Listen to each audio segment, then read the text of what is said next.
नमस्कार, आप देख रहे हैं जी संग और मैं हूं आपके साथ निहारिका महेश्वरी। तमाम खबरों का रुख करते हैं, लेकिन सबसे पहले राजधानी लखनऊ की बात, जहां हजरतगंज में आज एक बड़ा हादसा होते होते टल गया। दरअसल यहां नरही इलाका है, जहां एक ट्रांसफार्मर में आग लगने से आप तस्वीरें देखिए किस तरीके से अफरा तफरी मच गई है। खबर मिलते ही फायर ब्रिगेड की गाड़ी मौके पर पहुंची। स्थानीय लोगों की मदद से 1 घंटे बाद कड़ी मशक्कत के बाद इस आग पर काबू पाया गया है। एक तो गर्मी का तपता मौसम और ऊपर से भीषण आग से आसपास के घरों को खतरा पैदा हो गया है, लेकिन फायर ब्रिगेड ने समय रहते आग पर काबू पा लिया और एक बड़ा हादसा टल गया है। आग के कारणों का पता लगाया जा रहा है। विवेक, पूरी जानकारी दीजिए, ये कौन सा इलाका है जहां पर आग लगी, वजह क्या बताई जा रही है? देखिए, नरही इलाका है जो हजरतगंज में पड़ता है। काफी पॉश इलाका है, लेकिन ये जहां पर ये ट्रांसफार्मर था वो थोड़ा सा कंजस्टेड जगह है। आसपास मकान बने हुए रिहायशी इलाका है और ट्रांसफार्मर में आग लगने की वजह ये बताई जा रही है कि गर्मी ज्यादा थी और शायद उसकी रिपेयरिंग बहुत दिनों से नहीं हुई थी। इस वक्त लखनऊ में ट्रांसफार्मर की मरम्मत का काम और उसमें ऑयलिंग वगैरह का काम चल रहा है। ये काम पहले हो जाना चाहिए था, लेकिन ऐसा लगता है कि इस ट्रांसफार्मर में शायद रिपेयरिंग का काम नहीं हो पाएगा, जिसकी वजह से गर्मी बढ़ने पर आग लग गई। आग बहुत जबरदस्त थी और तकरीबन 1-1.5 घंटे लगे दमकल कर्मियों को आग बुझाने के लिए। मुश्किल ये है कि वैसे इतनी गर्मी पड़ रही है, उसके बाद आग की वजह से इस पूरे इलाके में अभी भी बिजली बहाल नहीं की जा सकी है। इसमें समय लगेगा, हो सकता है कि 24 घंटे लगे बिजली बहाल होने में। तो यहाँ के इस पूरे इलाके को लेकर दुश्वारी बढ़ गई है। बिल्कुल, बिजली भी नहीं आ सकती, 24 घंटे से ज्यादा का वक्त हो सकता है बिजली बहाल होने में। और दूसरी तस्वीर अपने दर्शकों को यहाँ दिखा रहे, बढ़ती गर्मी और ये तपती आग, कितनी दिक्कत आसपास के लोगों को महसूस हो रही होगी। धन्यवाद विवेक, तस्वीरें भेजने के लिए। और खबरों में आगे बढ़ते हैं और अब हम जालौन की बात कर लेते हैं, जहां औराई मुख्यालय के रिहायशी इलाके राजेंद्र नगर में ट्रांसफार्मर में आग लगने से भगदड़ मच गई है। घंटों बाद आग पर काबू पाया गया है। ट्रांसफार्मर में जोरदार धमाके के साथ आग लगी थी, जिससे लोग दहशत में आ गए। लोगों ने पावर स्टेशन को सूचना देकर बिजली सप्लाई बंद करवाई। फायर ब्रिगेड की गाड़ी देर से पहुंची, जिससे काफी देर तक अफरा तफरी का माहौल जारी रहा।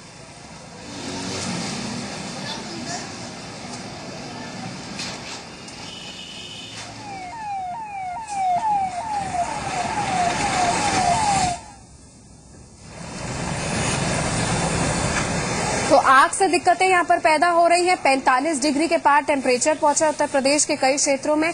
वहीं आग ने बेहाल कर दिया है। हम अपने दर्शकों को जालौन की तस्वीर दिखा रहे हैं, जहां पर किस तरीके का हंगामा मच गया था। धमाका हुआ, धमाके के बाद यहां पर आग लगी है। और लखनऊ की तस्वीर हमने पहले ही दिखाई, बिजली बहाल होने में दोनों जगह दिक्कत हो रही है और बिजली नहीं आ रही तो पानी नहीं आएगा। आप समझिए किस तरीके के संकट से वहां रिहायशी इलाके के खासतौर पर लोग, जिनको कहते हैं कि रिहायशी इलाके में ऐसा संकट नहीं आता। एक संकट ऐसा भी, गांव-गांव तो पूरी तरीके से त्रस्त है ही जल संकट के कारण, लेकिन शहर के इलाकों का ये हाल आपके सामने।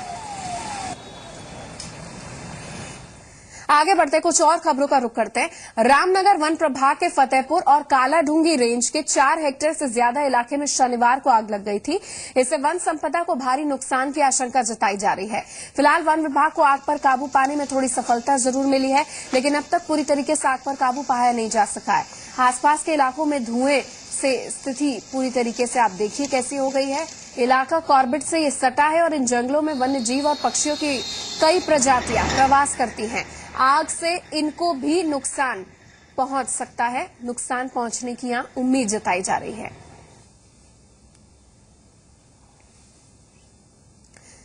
वहीं चमोली के नेलकड़ा और छिनका के जंगलों में शुक्रवार रात से आग लगी है। इससे लाखों की वन संपदा खाक हो गई है। फिलहाल आग पर काफी हद तक काबू पा लिया गया, लेकिन पूरे इलाके में फैले धुएं से स्थानीय लोगों को मुसीबतों का सामना करना पड़ रहा है। आपको यहां बता दें कि ग्रामीणों का आरोप था कि आग बुझाने में वन विभाग के कर्मचारी सहयोग नहीं कर रहे, इससे बस्तियों तक आग फैल गई। वहीं वन्य जीव का जीवन भी संकटों से घिर रहा है।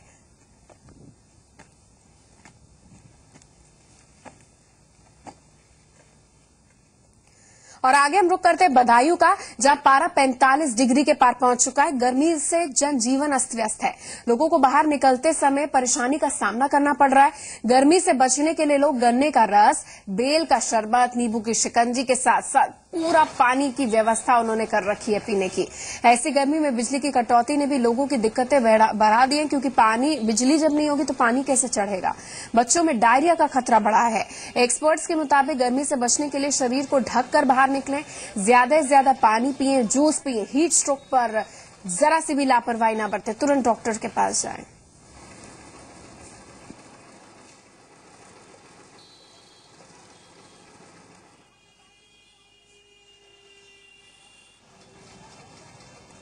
खबरों में आगे बढ़ते हैं। फैजाबाद में गर्मी से लोग परेशान हैं। पारा 43 डिग्री तक पहुंच चुका है। लोग गर्मी से बचने के लिए कोल्ड ड्रिंक्स का सहारा ले रहे हैं, लेकिन ऐसी गर्मी में प्रशासन की तरफ से पेयजल का कोई इंतजाम नहीं किया गया है। कुछ स्वयंसेवी संस्था पानी के प्याऊ की व्यवस्था कर चुके हैं, लेकिन उनसे राहत मिलती जरूर नजर नहीं आ रही। फौरी राहत मिल रही है बस। ऐसे हालात में लोग खरीद कर पानी पीने को मजबूर हैं। बढ़ती गर्मी के साथ कोल्ड ड्रिंक्स की बिक्री बढ़ गई है। लोग गर्मी से बचने के लिए बेल का शरबत, गन्ने के रस का सहारा ले रहे हैं।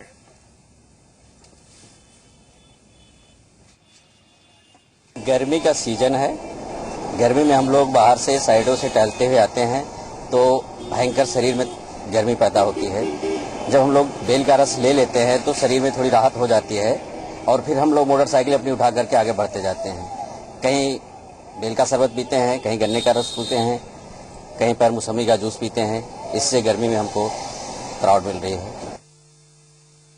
गर्मी के सीजन में बेल का जूस का मांग बढ़ गया है। काफी जोर से भी चल रहा है बेल का जूस। और गर्मी के लिए फायदा भी है, पेट के लिए भी फायदा है।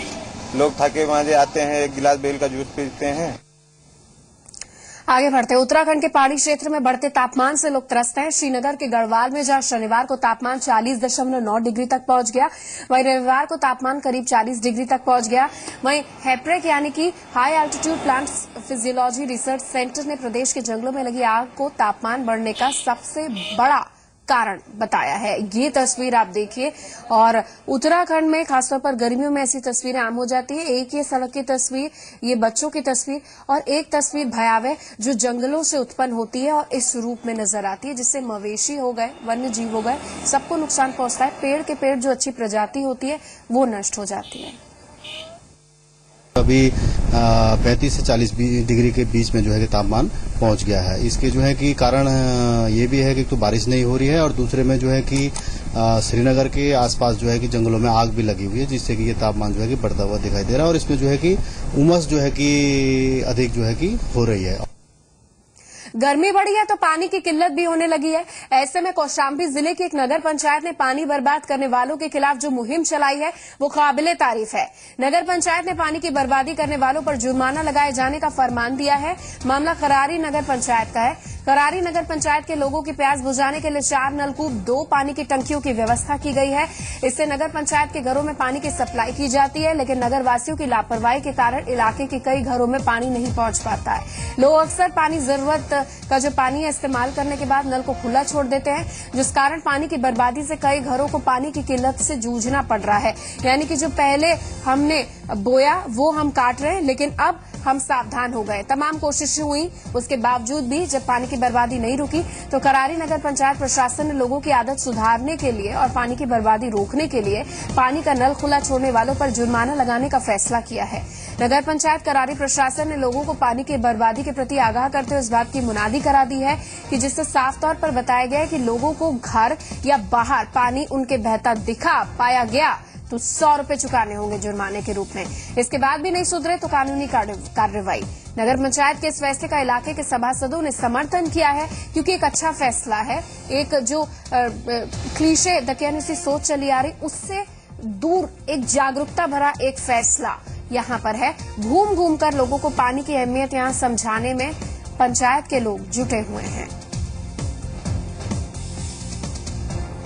बोर्ड की बैठक में प्रस्ताव भी किया है, अगर जिसकी टोटी खुली मिलेगी उसका कनेक्शन बंद करा दिया जाएगा और उनके खिलाफ नियमानुसार कार्रवाई की जाएगी।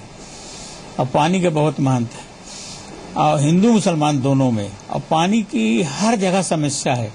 पानी पे जनता ध्यान दे, हम बराबर अलाउंस कराते हैं।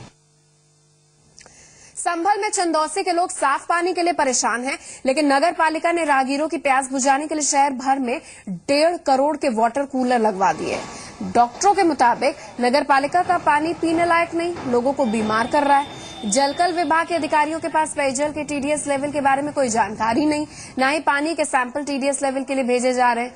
सभासदों का कहना है कि वाटर कूलर की बजाय अगर पैसे पेयजल की समस्या को दूर करने पर खर्च किए जाते हैं तो सबको पानी मिलता। वहीं नगर पालिका अध्यक्ष पूनम चौधरी कह रही हैं कि पेयजल के बारे में प्रस्ताव मंजूरी नहीं मिलने की वजह से ये प्रस्ताव अभी भी अटका पड़ा है। तो नगर पालिका अगर अपना काम नहीं कर रही तो आम आदमी सामने आया है। कहाँ से ये देखा जाता है, जब बच्चे सरकारी पानी या म्यूनसिपलिटी के नल का पानी पी लेते हैं तो उनको जो है उल्टी और दस्त की शिकायत जाती है, डायरिया हो जाता है, पेट में अपच हो जाती है, उल्टियाँ आने लगती हैं। और अगर उसमें कोई वायरस का इन्फेक्शन होता है तो उनको पीलिया होने का बहुत ज़्यादा डर रहता है, टाइफाइड होने का बहुत डर रहता है, हैजा होने का डर रहता है और इस तरीके की अन्य कई बीमारियाँ इस पानी से हो सकती हैं। ये जो पानी ये वाटर कूलर लगाए हैं, पहली बात तो इन सबों में डीटीसी की मात्रा चेक कराई है। इसमें मानक के हिसाब से डीटीसी की कमी है और ये 1.5 लाख रुपए का एक फ्रिज लगा हुआ है। इससे इनके कम से कम 100 फ्रिज बता रहे हैं, ये 100 फ्रिज लगे हैं, जिससे इनकी मात्रा 1.5 करोड़ रुपए की होती है। अगर 50 लाख रुपए खर्च कर पुराने नलकूपों पर पाइपलाइनों पर खर्च करे जाते जिससे उसका प्रेशर बढ़ जाता, गरीब जनता के लिए पानी की असुविधा नहीं होती और सबके लिए पानी मिल जाता। आगे बढ़ते हैं। बनारसी पान के जायके के अलावा कुछ और भी है जिसके स्वाद और ताजगी से लोग दीवाने हैं। हम बात करें बनारसी लस्सी की, जिसका स्वाद दुनिया भर में फेमस है। इस चिलचिलाती धूप में लस्सी की दुकानों पर ग्राहकों की भीड़ खुद को तरोताजा करने के लिए लगी हुई है। ये खास अंदाज देखिए। खासतौर से विदेशी पर्यटक तो यहाँ की लस्सी के दीवाने हैं। फिर चाहे उन्हें भीड़ होने की वजह से घंटों इंतजार ही क्यों न करना पड़े, बगैर लस्सी का स्वाद चखे वो यहाँ से जाते नहीं। लस्सी के 120 फ्लेवर यहाँ के लोगों को खींच लाते हैं। इसमें mix fruit, saffron, dry fruit, banana, pineapple, apple, पिस्ता, चॉकलेट, ऑरेंज जैसे कई फ्लेवर हैं जो शामिल हैं। तो इस गर्मी जाइए बनारस का पान तो पता है, लस्सी के जायके पर ध्यान दीजिए, लस्सी का लुत्फ उठाइए। ग्रेटर नोएडा में भूमि अधिग्रहण मामले में सुप्रीम कोर्ट के फैसले से नाखुश सैकड़ों किसानों ने आज बाइक रैली निकाली है। किसानों का कहना है कि बाइक से गांव-गांव घूमकर किसानों को एकजुट करेंगे और 1 जून को सेक्टर 14A से राष्ट्रपति भवन तक पैदल मार्च निकालकर प्रदर्शन करेंगे। साथ ही किसानों ने पुनर्विचार याचिका भी कोर्ट में डालने का ऐलान किया है। सुप्रीम कोर्ट ने पिछले हफ्ते जमीन अधिग्रहण को सही ठहराते हुए अथॉरिटी को आदेश दिया था कि वो किसानों को सही मुआवजा दिलवाएं।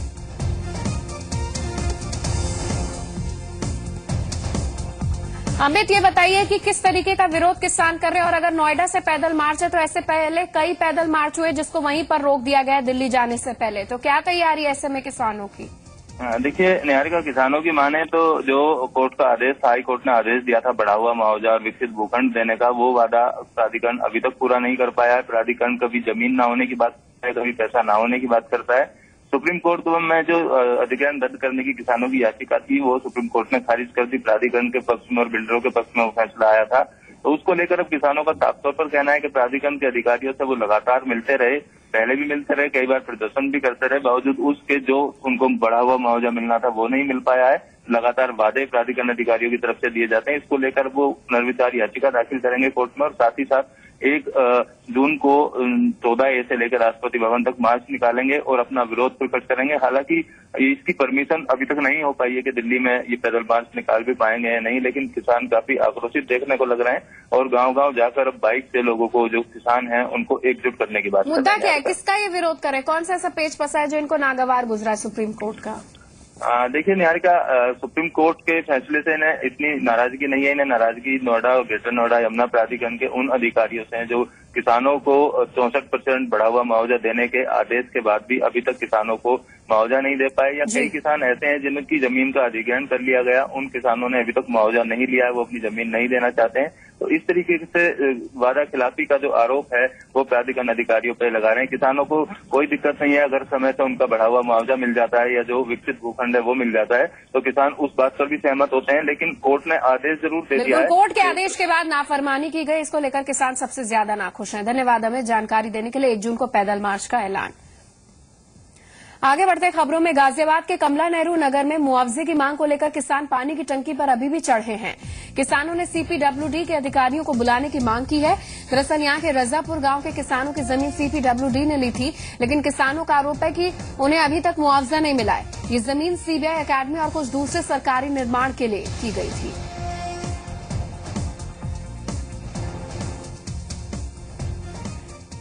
आगे बढ़ते हैं। लखनऊ में घरेलू विवाद से परेशान होकर एक लड़की पानी की टंकी पर चढ़ गई। आशियाना के सेक्टर आई का मामला है। यहां रहने वाली बीकॉम की छात्रा सुष्मिता वर्मा को उसकी मां ने डांटा तो नाराज होकर वो पानी की टंकी पर चढ़ गई। उसे ऐसा करते देख आसपास भीड़ लग गई। मौके पर पहुंची पुलिस ने सुष्मिता से नीचे उतरने की अपील की, लेकिन वो मानी नहीं। बाद में सुष्मिता की सहेली की सहायता से उसे नीचे उतारा जा सका। सिर्फ किस चीज से, इस धांधली सरकार से, भ्रष्टाचारी सरकार से सिर्फ उठाया, और किसी अपनी हार से, न माँ बाप की कमजोरी की वजह से किसी चीज से नहीं उठाया है। सिर्फ इस भ्रष्ट सरकार की वजह से उसने ये कदम उठाया है। मऊ के एक सिरफिरे शख्स ने 6 साल के बेटे पर कुल्हाड़ी से कई वार किए और बचाने आए युवक को घायल कर दिया। दोनों को अस्पताल में भर्ती कराया गया है। शहर कोतवाली का यह मामला है। वारदात के बाद आरोपी वीरेंद्र रेलवे पुल पर चढ़ गया और नदी में कूदने की कोशिश की। वीरेंद्र को बचाने के लिए जब लोग उसके पास पहुंचे तो उसने नदी में छलांग लगा दी, लेकिन नीचे मौजूद लोगों ने उसे कई लोगों में से जो थे लोग, उन्होंने बचा लिया। वीरेंद्र के मुताबिक वो किसी विवाद की वजह से परेशान था। अब उसका इलाज जिला अस्पताल में चल रहा है।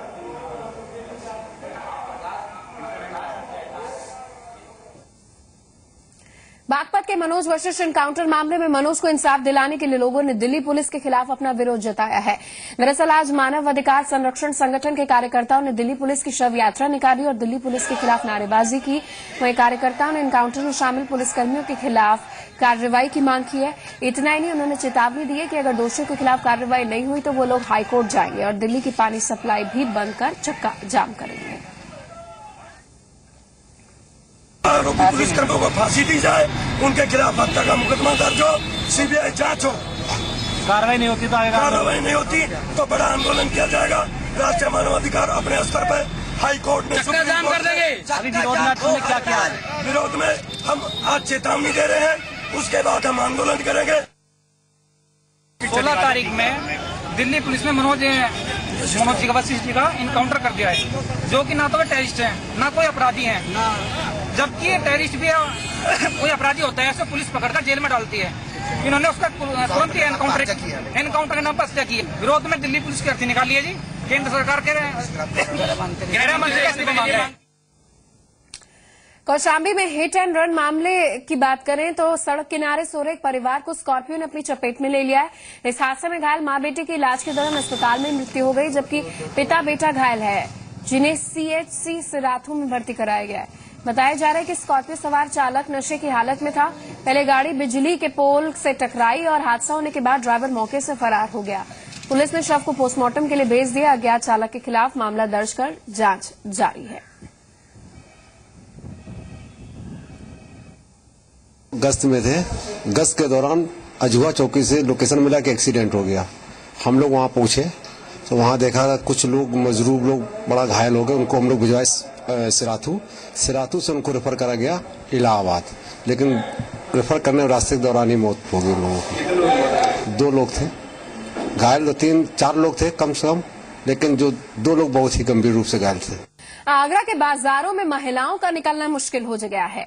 शाम होते होते लोग बीच बाजार पर गाड़ियां खड़ी करके ये देखिए कैसे शराब पी रहे हैं, शराब के नशे में हंगामा कर रहे हैं। बाजार में महिलाओं से अभद्रता छेड़खानी हो रही है। सामाजिक कार्यकर्ताओं ने कई बार पुलिस से शिकायत की, लेकिन कोई ठोस कार्रवाई नहीं हुई। इस बारे में जब पुलिस अधिकारियों तक हम गए तो उनका कहना है कि उन्हें मामले की जानकारी नहीं थी और अब जब जानकारी मिली है तो कार्रवाई करेंगे।